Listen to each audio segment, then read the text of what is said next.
প্রধান air chief marshal Hasan Mahmud Khan এবং নৌবাহিনীর প্রধান অ্যাডমিরাল মোহাম্মদ নাজমুল হাসান।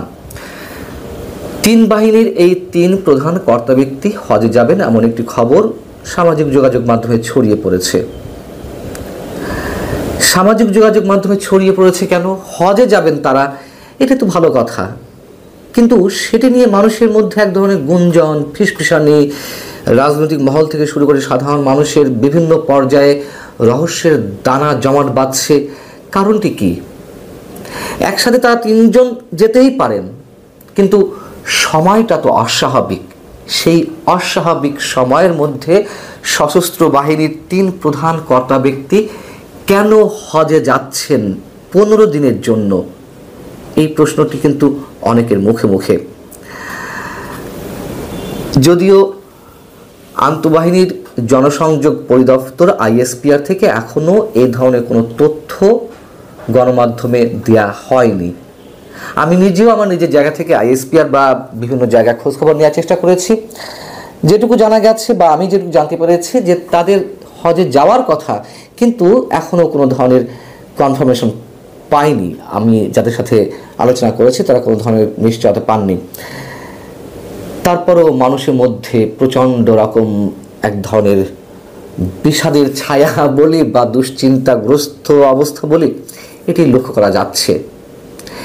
এর আগে মার্চের শুরুর দিকে মধ্য আফ্রিকা প্রজাতন্ত্রে আমাদের সেনাপ্রধান যখন সফরে গেলেন, কিংবা গত মাসের শুরুর দিকে যখন যুক্তরাষ্ট্র সফরে যাওয়ার কথা ছিল তার, সেটি বাতিল করা হলো। এগুলোকে নিয়ে ভারতের বিভিন্ন কথিত গণমাধ্যমে নানান ধরনের গুজব ছড়ানো হলো। সেনাপ্রধান ফিরতে পারবেন না, আফ্রিকা থেকে ফিরলে তাকে অ্যারেস্ট করা হবে বা নামতে দেওয়া হবে না, তাকে ব্যাক করিয়ে দেওয়া হবে। ঠিক এই সব কারণেই তিনি আবার গত মাসে যে যুক্তরাষ্ট্র সফরে যাওয়ার কথা ছিল সেটি তিনি ক্যান্সেল করেছেন। এ ধরনের নানান গুজব, গুঞ্জন, নানান ধরনের অপতথ্য আমাদের সামনে এসেছিল। এর সত্যতা কতটুকু ছিল আমরা জানি না, তবে তিনি তো ফিরে এসেছেন অন্তত আফ্রিকার দেশ থেকে। আমাদের দেশের মধ্যে এরই মধ্যে সোশ্যাল মিডিয়ার মাধ্যমে এগুলো বেশ গুঞ্জন চলছে এগুলো নিয়ে। বাস্তবতা হচ্ছে সেনাবাহিনীর সঙ্গে সরকারের একটা গভীর দূরত্ব সৃষ্টি হয়েছে, সেটি আমরা জানি। এটা এখন ওপেন সিক্রেট। করিডোর ইস্যুতে সেনাবাহিনী তার অবস্থান স্পষ্ট করেছে। সেনাপ্রধান একেবারে প্রকাশ্যেই বলে দিয়েছেন তাদের অবস্থানটি কোথায় তার অফিসারদের মধ্যে। জাতীয় নিরাপত্তা উপদেষ্টা ডক্টর খলিলুর রহমানকে কেন্দ্র করে সরকারের সঙ্গে সেনাবাহিনীর মধ্যে একটা অস্বস্তিকর সম্পর্ক চলছে, সেটিও আমরা জানি। সেনাপ্রধানকে চাকরিচ্যুত করার একটা উদ্যোগ সরকারের পক্ষ থেকে নেওয়া হয়েছিল, এমন গুজবও বাজারে বেশ চাউর হয়েছিল। এই সবের মধ্য দিয়ে সরকারের সাথে যে দূরত্ব সেনাবাহিনীর বা সশস্ত্র বাহিনীর, এবং যখন চাকরিচ্যুত করার একটা প্রক্রিয়া শুরু হয়েছিল সেনাপ্রধানকে, আমরা এও শুনেছি, সেটি গুঞ্জন হোক বা গুজব হোক, বিমান বাহিনীর প্রধান এবং নৌবাহিনীর প্রধান পুরোপুরি আনুগত্য প্রকাশ করেছেন বা সমর্থন প্রকাশ করেছেন সেনাপ্রধানের প্রতি।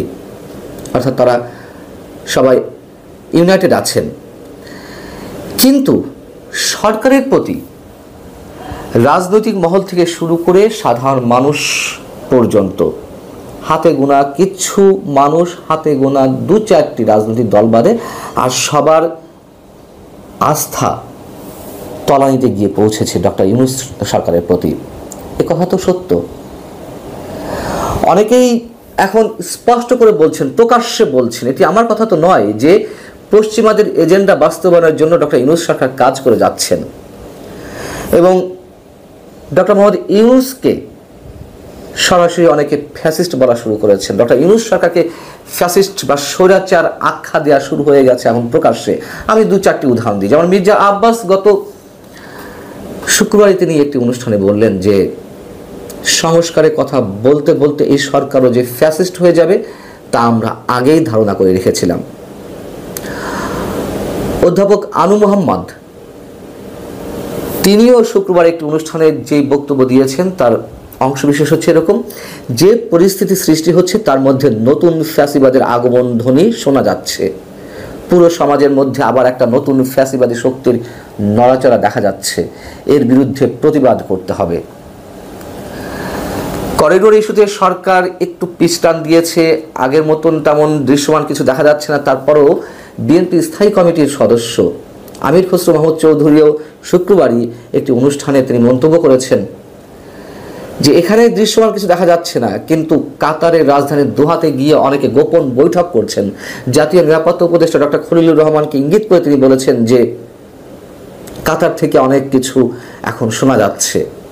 অর্থাৎ করিডোর যুক্তরাষ্ট্রের যে চাওয়া জাতিসংঘের মাধ্যমে সেটি বাস্তবায়নের জন্য সরকার এখনও চেষ্টা করে যাচ্ছে, তেমনটাই তিনি বলার চেষ্টা করেছেন। এরকম অনেক গুঞ্জন আমাদের কানে আসছে। তিন বাহিনী প্রধান দেশের বাইরে গেলে এই মুহূর্তে এই বিষয়টি সাকসেসফুল হয় কিনা, সরকার এটি দিয়ে দেয় কিনা, যদিও শোনা যাচ্ছে অনেকে বলেন যে এর মধ্যে অনেক কিছুই হয়ে গেছে, আমরা আসলে জানি না যে কতটুকু কী হয়েছে। তবে সশস্ত্র বাহিনীর প্রধান কর্তা ব্যক্তিরা যদি এই মুহূর্তে দেশের বাইরে যান, তবে এমন কিছু ঘটার সম্ভাবনাই অনেকের কাছে মনে হচ্ছে, অথবা তাদেরকে দেশে ফিরতে দেওয়া হবে না, নামতে দেওয়া হবে না, ল্যান্ড করতে দেওয়া হবে না, এরকম নানান ধরনের গুঞ্জন চলছে, যদিও আমরা অনেকে এইগুলোর প্রতি বিশ্বাস রাখতে চাই না। মবের যে সংস্কৃতি চলছিল কমে এসেছে নিঃসন্দেহে। সেনাপ্রধান মবের বিরুদ্ধে যে হুঁশিয়ারি উচ্চারণ করলেন, তারপরও কিছু কিছু জায়গায় আমরা মবের সৃষ্টি হতে দেখেছি। যেমন সবশেষ উদাহরণ, রংপুরের জাতীয় পার্টির চেয়ারম্যান GM কাদেরের বাসভবনে যে হামলা চালানো হলো, অগ্নিকাণ্ডের ঘটনা ঘটল, তার বিপরীতে সেনাবাহিনী একটা ভালো অ্যাকশন নিয়েছে এবং গত মধ্যরাতে সেখানকার বৈষম্য বিরোধী ছাত্র আন্দোলনের নেতাদের সঙ্গে কথা বলেছেন সেখানকার দায়িত্বপ্রাপ্ত ব্রিগেডিয়ার জেনারেল একজন, এবং তিনি এটুকু সতর্ক করে দিয়েছেন, সেখানে আবার সার্জিস আলম গিয়ে উপস্থিত হয়েছিলেন, তাদেরকে সতর্ক করে দিয়েছেন এখন আর সে সময় নেই, কোনো ধরনের মব সৃষ্টি করা যাবে না, এই ধরনের অরাজকতা যারা সৃষ্টি করবে তাদের বিরুদ্ধে কঠোর অবস্থান নেবে সেনাবাহিনী। কিন্তু এই যে দু চারটিও যা ঘটছে তাতেই মানুষ হতাশ হয়ে পড়েছে, এটিও সত্য কথা। তার কারণ সেনাপ্রধান সেনাবাহিনীর প্রতি মানুষের এখন আস্থা, মানুষের ধারণা বা মানুষ উপলব্ধি করতে পারছে না আসলে দেশে কোনো সরকার আছে কি না। ভালো থাকুন সবাই। আল্লাহ।